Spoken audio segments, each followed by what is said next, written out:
Good evening, everybody, and welcome to Monday Night Baseball. No, I'm not Howard Cosell, thank God, but I am Scott Morganroth, the Motor City Madmouth. Glad to have you with us tonight.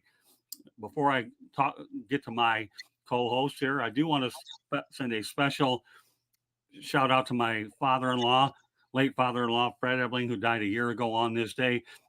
Dad, we really miss you very much, Candy and I and the rest of the family, and hope you're enjoying some laughs when you look at this show here with your son-in-law, and your daughter will be making an appearance later on. And next, I want to go out there and wish my grandma Sophie Morgan Roth Jacobs, okay, a happy 104th birthday in heaven. So I know you're gaining a lot more family members, but we try to keep them out as many as we can. But Grandma, I miss you very much. Life has never been the same without you, but happy 104. With that said, let me go ahead and introduce the crew. I'll give you an idea what we're going to talk about in a moment. We have George Eichhorn. Welcome back, George. Hey, Scott. Hi, JT. Good to be back on with you guys talking some baseball.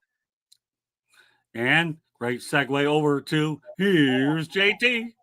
Hey guys, can't believe we're getting closer and closer. I think the Dodgers are getting real close to see this week. I believe they go to spring training. They're the first team that goes to spring training. It's coming fast, and let's talk baseball. I love it.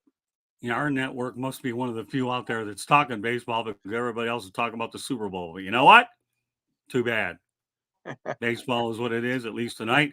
And we had a great opportunity to talk with Andy Barquette, who is a unbelievable hitting guy who's traveled the scope of Major League Baseball. I hope to have him on this show. But Andy was a great guest on the Sports Exchange on Wednesday night. I just want to let everybody know that 108 Stitches Baseball Talk is being broadcast around the world. The audio version of 108 Stitches Baseball Talk can be heard on iHeartRadio, Apple, Spotify, Google, wherever you get your podcasts. Please hit the red subscribe button on YouTube, South Florida Tribune. We're striving for more subscribers. Please also comment, like, and share the broadcast. Want to be a guest? No problem. Participate in the chat room. That's one way to do it. Or send your topic ideas to southfloridatribune@gmail.com.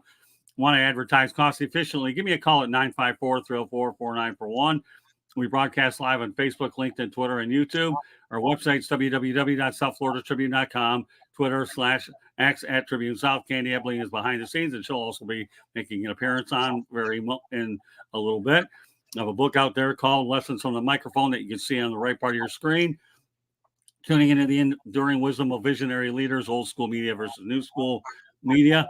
Available on Kindle, Amazon, and also I'm working with a company called NGBN TV, which is in the sneak peek part of their launching, and they do appear on Apple TV, Amazon Fire, mobile devices, and it will be in 85% of the homes in the United States and Canada and 4.1 billion mobile devices. Want to keep everybody intact. Here's what we're talking about. We're talking about Bobby Witt Jr.'s contract, Theo Epstein returning to the Boston Red Sox, and yes, the Baltimore Orioles make the show. With that said, let's bring on everybody again here. And you know what? It's funny. You talk to JT. So I want to talk about Bobby Witt Jr. I said, really? Who's producing the show, me or you? You know, what is it? Well, just an idea. Well, guess what? It's our lead story. So with that said, okay, we'll turn it over to Mr. JT and give me your thoughts about Bobby Witt Jr. staying in Kansas City, where he'll eat a lot of barbecue. And I know the Royals will be playing in a new stadium before that contract is up. It's amazing. Guys are starting to do this now. Milwaukee signed their young guy. Detroit just signed the guy that doesn't even have an at-bat in the major leagues to a big contract, Colt Keith. But this one really took me by surprise. The money involved, $288.78 million guaranteed. It could actually grow to $377 million, which is the 15th biggest contract I think I heard in MLB history. So that's saying something from the Kansas City Royals, and that puts pressure on. I'm in a small market in Pittsburgh, and like the Pirates, the A's. I mean, little small market organizations. They got to step up now. They can't use that as an excuse. The Royals went out and did it, and baseball's starting to get smart now. These young guys are starting to get signed up early. I know the Pirates are talking about O'Neal Cruz. There's a couple other organizations trying to get their young guys all signed up. Detroit has a couple other guys they're trying to sign up already. And like I said, they signed Cole Keith to big money He hasn't even stepped in the batter's box in the majors. So I think it's a way that small market teams can compete. Is they got to grab guys early and sign them and hope for the best, because that's the only way you can compete with the Dodgers, the Yankees, the Cubs, Red Sox, whoever, whatever big organizations, the Angels that want to put the big money up. But I like it for the Royals. I think the fans should be excited. As you mentioned with the new stadium, I think the Royals are looking at what's a better way to grow into a new stadium with having a superstar like Bobby Witt Jr. He's a superstar for KC, and they're showing him it. I'll turn it over to George. Yeah, Scott, and this was really an interesting signing, but I think it's well worth it as well. I agree, JT. We got a kid here that hit 20 homers, 80 RBIs in 2022, and then he followed that up with a 30 homer and 96 RBI season for the Royals. My only problem is again, but this is a universal problem. Too many batters strike out too much. He had 135 Ks 2 years ago and 121 last season. He did a little bit better on that front. But yeah, I tell you what, his dad was a good baseball player, and he's certainly definitely a chip off the old block. Bobby Witt Jr. And you're right. I mean, it is a situation where smaller markets are trying to make sure they secure their top talent. You mentioned, JT, about Colt Keith. The Tigers gave him a bundle of money last week to stay, to extend out. He was already on the team, but you're right. He's never taken an at bat, but he's the number 2 prospect for the Tigers. The other situation is one in which you cannot let too many of these kids go and get away from being on that team for many years long term. Because what's happening is we see how easy it is, easy from my standpoint, for the LA Dodgers to get that checkbook out, write that check, or the New York Yankees, or yes, sometimes other teams as well, Chicago Cubs, or big city teams, the Yankees, the Mets, Philadelphia. But what I'm saying is that these teams, like you said, JT, are getting smarter now. They want to make sure that their prized possessions, let's call them, their top rated prospects, in the case of Colt Keith, are signed up for a few years. So I wasn't totally caught off guard. Yes, I did not expect it to be that long and that high of a contract, but that's what they're getting nowadays when you got those kind of credentials. And like I said, Witt's got back-to-back 2 good years in home runs and RBIs, power stats. And I also want to welcome Mr. Big Papa to the show. I haven't seen him before, but I hope we go ahead and see him again. Thanks, Big Papa. We appreciate you very much for coming on, and hopefully you'll be a fan of the show. And if you can, kindly subscribe to the South Florida YouTube channel. You never know. Maybe one of these days when we get to know you, we can bring you on. So thanks a lot for making us a part of your night, Mr. Big Papa. All right, who wants to chime in? I'm all set, Scott. Go ahead, JT. I just wanted to say, and you're right. I'm a big believer the strikeouts are getting out of hand, but 121, 135 nowadays is like the 90, 95 back in the 80s and 90s, which is sad. But I get what you're saying. And Bobby Witt's he's a guy that's going to grow into a 280, 290 hitter that hits 30 to 35 homers, plays a good shortstop. And let's not forget either, if the Royals do get stuck down the road, that's a contract that they could easily offload to the Yankees or Dodgers. So I mean, that's the other part about it. That's the one thing I always tell people. Like these small markets can take a chance. If the guy's really that good, they're not going to be stuck with them for the 13, 11 years, 12 years, or they could still move him if they had to. But it's nice to see, and it would be great to see him play that contract out. And it'd be nice to see baseball fix its own problem, which is just like you said, the Dodgers writing checks whenever they want. Yeah. The only thing I'll add to the whole thing is, number one, if you're an organization, you see a player as a long-term kind of guy where you hope he'll start and finish his career, like we saw with last week when we talked about Joe Mauer and Todd Helton, and you think he's that good, lock him up for a long time. It doesn't matter. You ought to know you had a good sample size in the minor leagues. If you feel this kid is a stud, lock him up.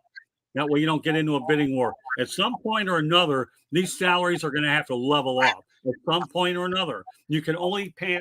hand out so much until there's not a whole lot of money left. You can't depend on TV deals to bail you out because you're spending billions of dollars on payroll. You can't do it. So once again, I'll say it one more time before we go to the next topic. If you can go out there and get him early, you think he's that good, keep him. All right, next topic of the night, and I know this is one that a lot of Red Sox fans are feeling really good about. Theo Epstein's returning to the Boston Red Sox as a part owner and senior advisor. All right, George Eichhorn, how good is that for the fans in New England who suffered because of the New England Patriots problems? But we've always said that Boston Red Sox are competitive. It's not what you do on the field, though, in terms of certain types of players, but you got to have strong management. And Theo Epstein is the guy that went out there and took the Chicago Cubs and the Red Sox and got them out of long droughts, and they ended up drinking a lot of championship champagne.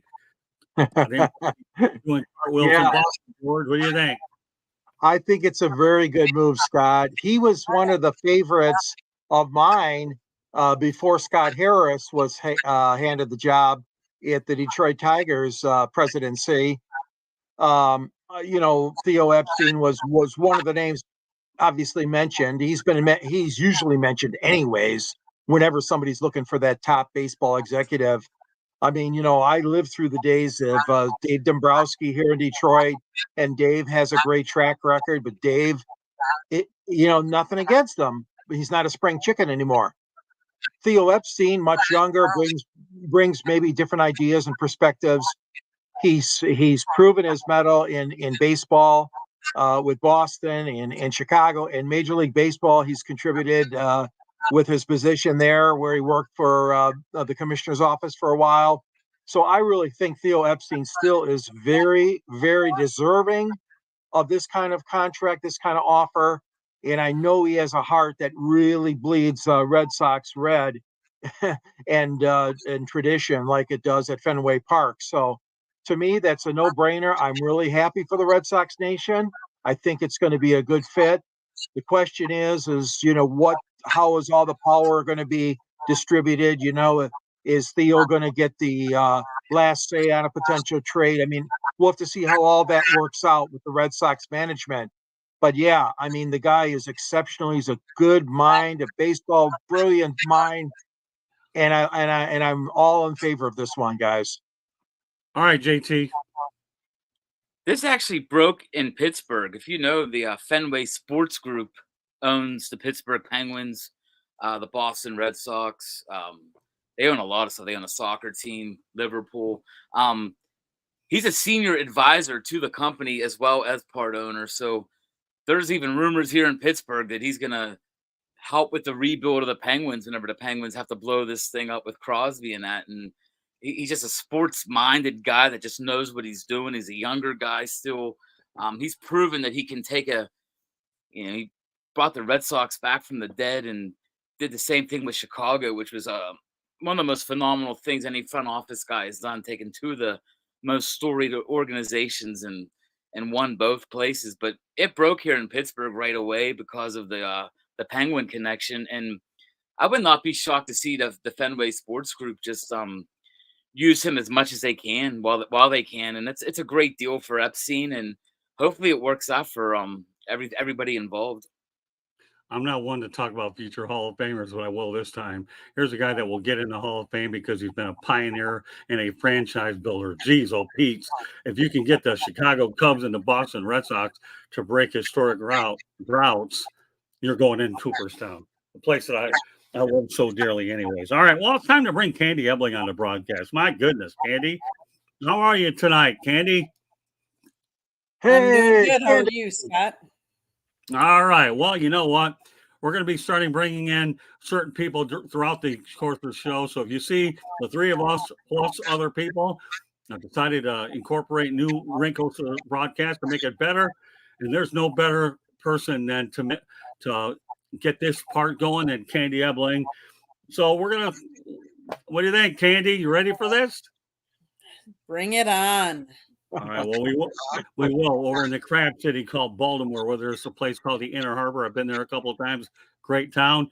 But the Baltimore Orioles acquired 2021 National League Cy Young winner Corbin Burns from the Milwaukee Brewers for infielder Joey Ortiz, left-handed pitcher D.L. Hall, and the number 34 pick in the 2024 draft.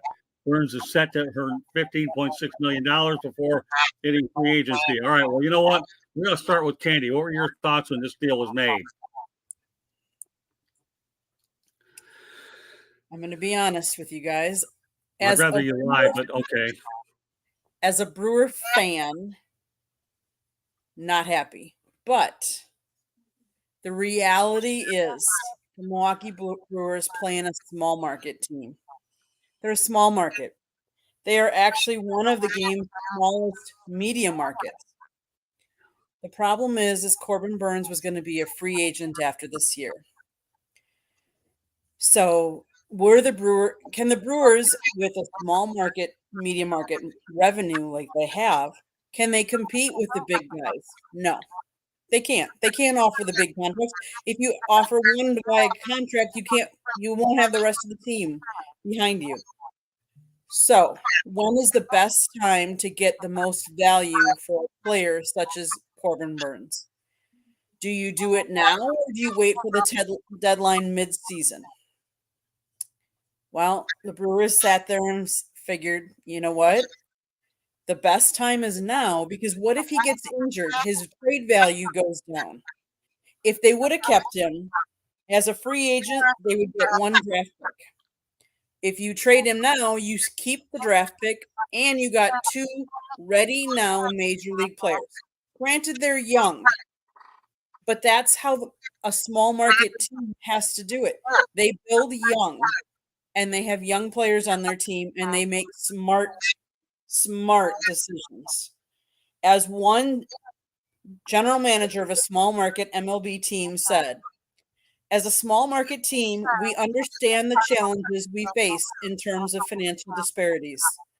We have to be creative and strategic in how we build our roster and develop our players.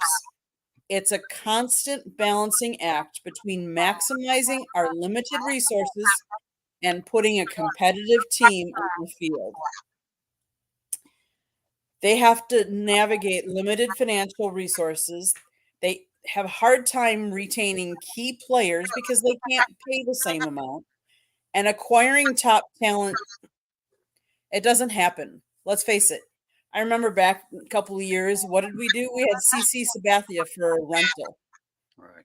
And that literally was just a rental. We got him for the last little bit of his contract because that's all we could afford. We couldn't keep him. We couldn't compete with the Yankees, and that's why he went to the Yankees afterwards. That's why you will not see a small market team with continued success, because they can't keep up with it. Yes, they might pop up here and can make the playoffs, but a long, deep run every year does not happen. Until baseball really changes how they do things, the small market teams are going to be like that. Do they get lucky at times? You bet. Here's where I'm going to say they have more challenges for their GM than any of the big league, because they've got to make sure they're making the right moves to be competitive. Whereas a GM from a larger market, yeah, they've got to hit and they've got to produce, but they're more likely to produce because they have the bigger payrolls, they have the bigger revenue, they have more of its supporting cast. The Brewers are a small market team. They've got to hit on their draft picks. They've got to grow and develop their farm system. And yes, they're rookies. They've got to perform. So that's part of why I think you saw Craig Counsell leave, is because he wanted a chance to develop a team that they could afford, a team that wasn't a small market, because let's face it, a job as a manager in a small market team, you don't have the big guns, you don't have all that money behind you. You've really got to work and develop your players. And to compete with the big teams, you've got a tough job. Okay. Well, if anybody can relate to this one more than JT, then I don't know who can. Go ahead, pick it up from here, JT. You deal with the Pirates all the time. I feel Candy's pain because we go through it here in Pittsburgh as well. And you're right. You can't mess up on a guy and decide, oh, we're going to write a check for the next guy like other teams can. We can't do that. This was a trade that actually helps out both teams greatly. Baltimore won 101 games last year. They're going to get 1 year out of Corbin Burns. They're probably not going to afford his contract either, especially if he puts up another 15 wins, his ERA since 2020 is like 2.9. He's an amazing pitcher. We face him all the time in our division, the Pirates and Brewers. It's a great trade for the Orioles for that. They get 1 year to try to compete again and win the AL East like they did last year. It's great for the Brewers because Willie Adames is a free agent after next year. He's their shortstop, and Joey Ortiz is a good young hitter that can he'll be the hair replacement. I wouldn't be shocked if Adames gets moved here sooner than later as well for Ortiz. And DL Hall is a good young left-handed pitcher. He's had some issues with control problems, but the Brewers really are struggling with their rotation. They have Freddie Peralta, I believe Wade Miley, and then they're a bunch of like Joe Rosses and a bunch of veteran vagabond kind of guys. So he has a chance to fill right into that, and it's a great move for Milwaukee because, like you said, they're not going to afford him anyway. So they're going to get a good young lefty, and they're going to get a future shortstop for the future. And Joey Ortiz and DL Hall are both top 100 prospects, so it's not a bad deal at all for Milwaukee, who probably wasn't looking at winning the division even with Corbin Burns this year. And I know the Pirates are not going to win this division either. It's going to be the normal teams at the top. But I think the Brewers can turn around and bounce right back. I mean, especially with, if I say his name wrong, Jackson Trio, they got some young guys coming in. The Brewers are building a nice foundation for the future. And if I couldn't give a grade, I would say it's a total A+ for each team. If Baltimore doesn't win the division this year, then they lose the trade because that's all they're using this trade for. And then let's not sleep on that 34th pick either to draft. That could turn into another prospect. So it's a good move for both teams. I was thinking of the same thing. I'll mention it afterwards, but I'm glad you brought it up. All right, George. I know that the Illich family, they don't view themselves as a small market. Nothing like what between Milwaukee and Pittsburgh, but we'll just keep it on point here and talk about the trade for both teams, George. Do you like it? Yeah, I mean, I give it an A++ for Baltimore because obviously this puts them even in a better position to try to win the World Series this coming season. The problem is we saw 3 100+ win teams, of course, Baltimore, the Dodgers, and the Braves go down. So there's no guarantees in this game. We know that. But I mean, if you had an opportunity to add a Cy Young Award winner to your pitching staff, I completely understand why Baltimore pulled the trigger on this trade. And Candy, you are getting a couple of good prospects in Milwaukee, Joey Ortiz and DL Hall. Ortiz hit 321 in AAA ball last year. And I mean, it's very difficult. It's a situation where, yeah, a lot of times we see this happen. And Detroit's another one. And Scott, you mentioned about the Illiches. Well, it's a total different situation. But not totally different in the fact that they're not spending a lot of money now that they got the Cabrera contract on in Detroit. But let's stay on point and talk about this trade. It's like a sad state of baseball that the teams mid-market or small have to really, like you said, struggle. They got to really manage. Like you said, the general manager's and president of the team's got to manage it so much more effectively because you don't want to make any mistakes along the way because your sliver of opportunity is a lot smaller than a Boston Red Sox, a Yankees, a Dodgers, a Texas Rangers organization. That being said, I give it A++ for Baltimore, but I give an A for the Brewers too, because both these kids have good upside to them. And hopefully they'll pan out and be some future stars for the Milwaukee Brewers. Okay. The only thing I'm going to add to this whole thing is this. Okay. Number one, as we go into our next segment, this is all about player development. Not how much money you have, it's how you develop your players and how wisely you spend it.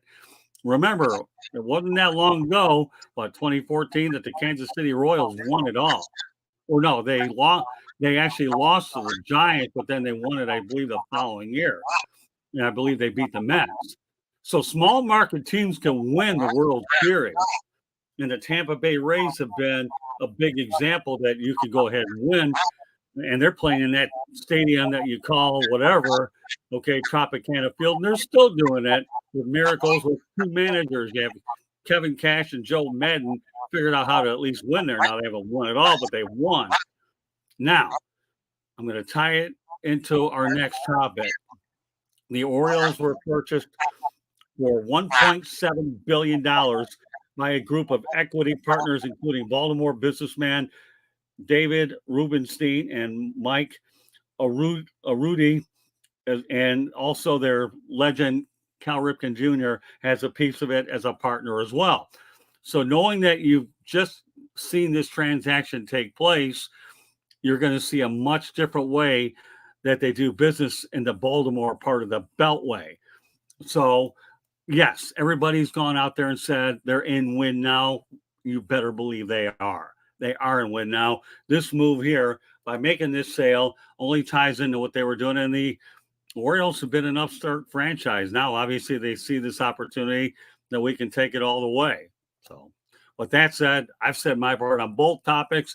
I'm going to turn it over to JT. One thing I want to add too about that trade with the Orioles is we forgot to mention they have Jackson Holiday, Gunnar Henderson. They got another kid coming up named Jordan Westberg. That's going to play second. They're so loaded that they actually dealt from an area of strength trading Joey Ortiz. He pretty much was not part of their plan. So Baltimore's done a great job of developing. Their drafts the last 5-6 years have been phenomenal. If you look at the prospect, their top 10 prospects are the best in baseball or close to it.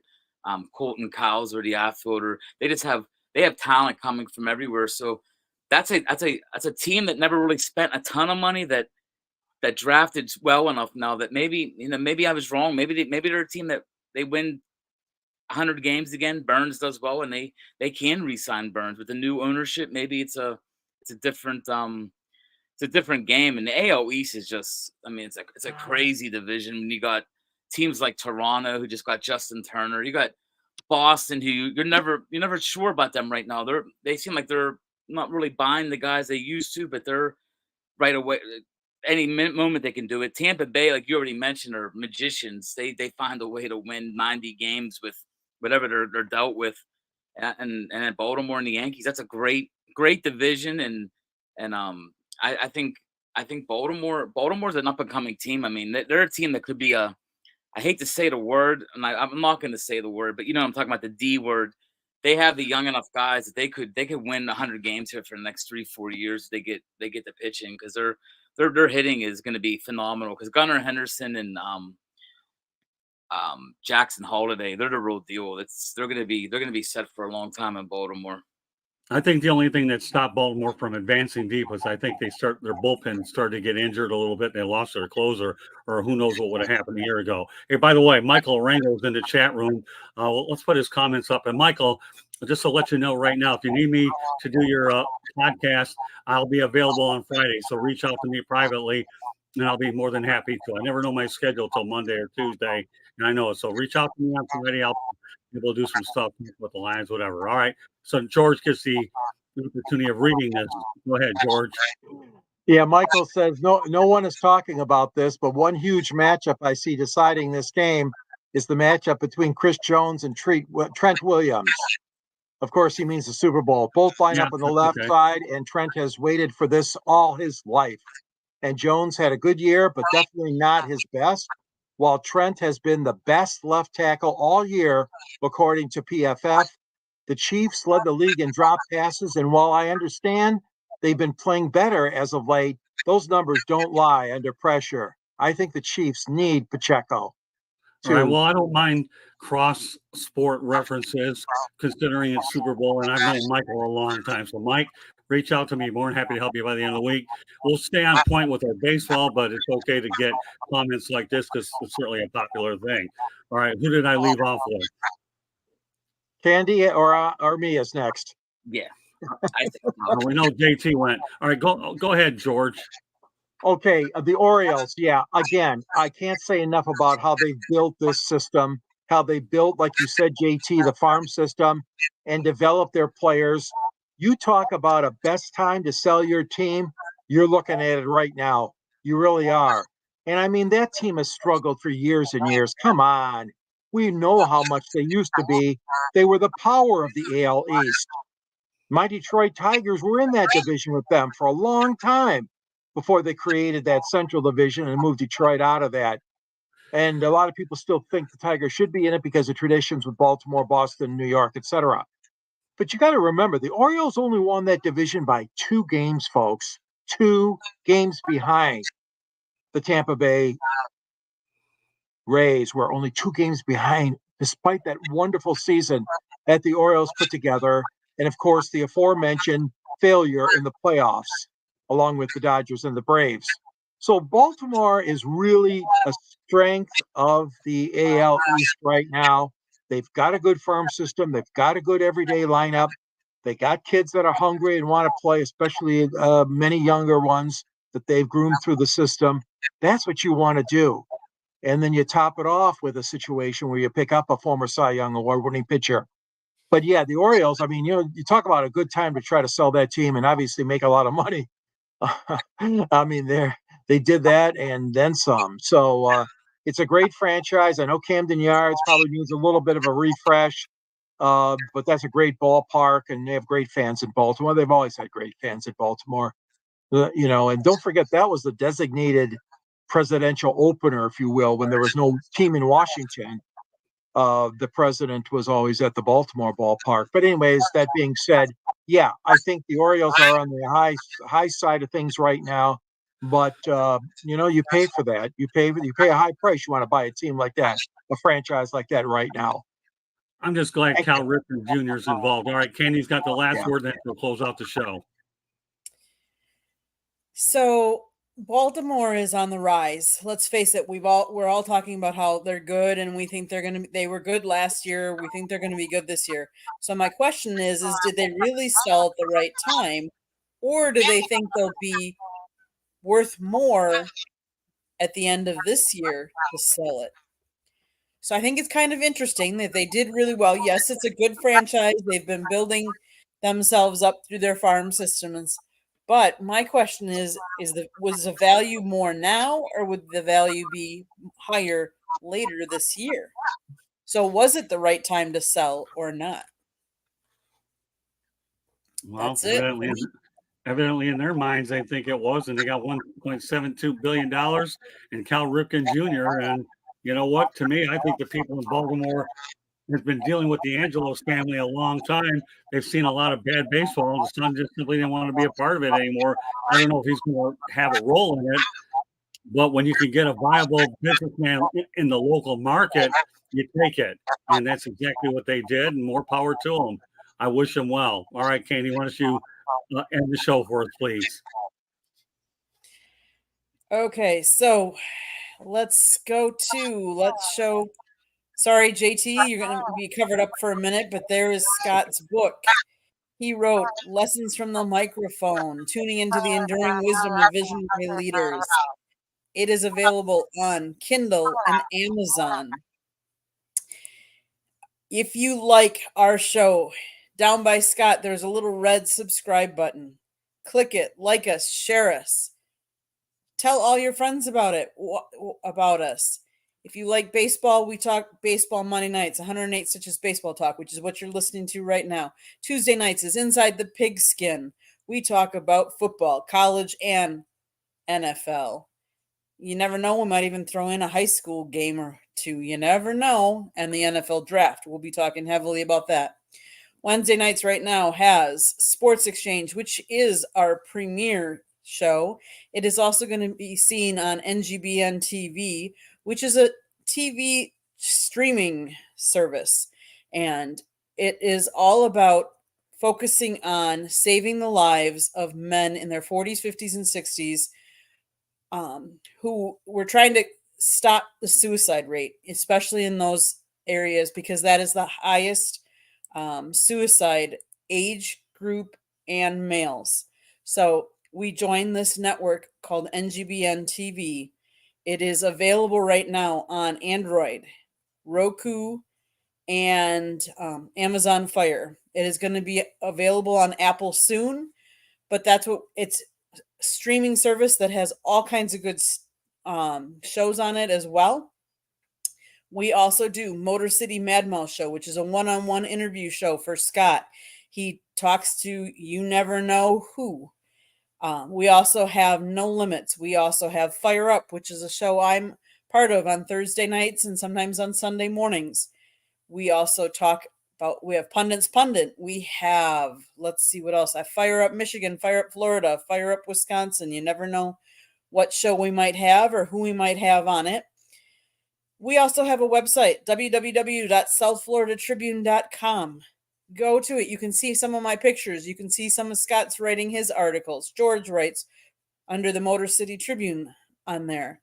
We have transcripts from the Detroit Lions, from the Miami Dolphins, and Jacksonville Jaguars. We have information about USF athletics, FSU athletics, FAU. In fact, we just went a week ago on Sunday and saw their men's basketball team is in the top 20. We were there. We're going to have articles on there. Come see us. And if you like to listen to podcasts, the audio version of this show can be heard on iHeartRadio, Apple, Spotify, Google, or wherever you get your podcasts. We stream live to Facebook, Twitter, and LinkedIn.